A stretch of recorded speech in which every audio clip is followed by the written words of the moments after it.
বাংলাদেশের পুলিশের উপরে কোনো আস্থা নাই যে পুলিশের মামলা পুলিশই তদন্ত করবে, বিচারকের মামলা বিচারক করবে, এটা হয় না আসলে।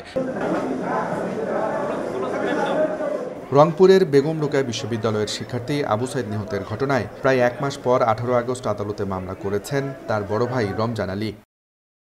মামলায় আসামি করা হয়েছে পুলিশের সাবেক আইজিপি চৌধুরী আবদুল্লাহ আল মামুন, রংপুরের সাবেক ডিআইজি আব্দুল বাতেন, সাবেক মেট্রোপলিটন পুলিশ কমিশনার মনিরুজ্জামান, বর্তমানে রংপুরে কর্মরত উপ পুলিশ কমিশনার মারুফ হোসেন, সহকারী পুলিশ কমিশনার আরিফুজ্জামান, ইমরান হোসেন, তাজহাট থানার সাবেক ওসি রবিউল ইসলাম, পুলিশের এএসআই সৈয়দ আমির আলী, সুজন চন্দ্র রায় এবং বেগম রোকেয়া বিশ্ববিদ্যালয় পুলিশ ফাঁড়ির ইনচার্জ বিভূতিভূষণকে।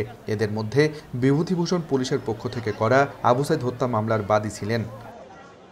এদিকে বাকি আসামিরা হলেন বেগম রোকেয়া বিশ্ববিদ্যালয়ের ছাত্রলীগ সভাপতি পোমেল বড়ুয়া, সাধারণ সম্পাদক শামীম মাহফুজ, সাংগঠনিক সম্পাদক ধনঞ্জয় কুমার টগর, দপ্তর সম্পাদক বাবুল হোসেন, বেগম রোকেয়া বিশ্ববিদ্যালয়ের শিক্ষক সমিতির সাধারণ সম্পাদক আসাদ মণ্ডল, গণিত বিভাগের শিক্ষক মশিউর রহমান ও বিশ্ববিদ্যালয়ের প্রক্টর অফিসের কর্মকর্তা রবিউল হাসান।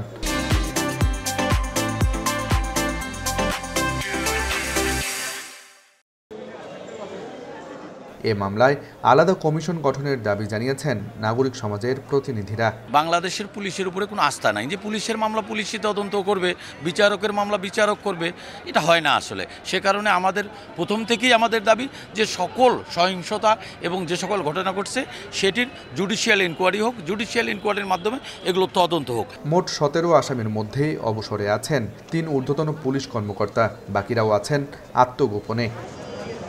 আব্দুর রশিদ জীবন, সময় সংবাদ, রংপুর।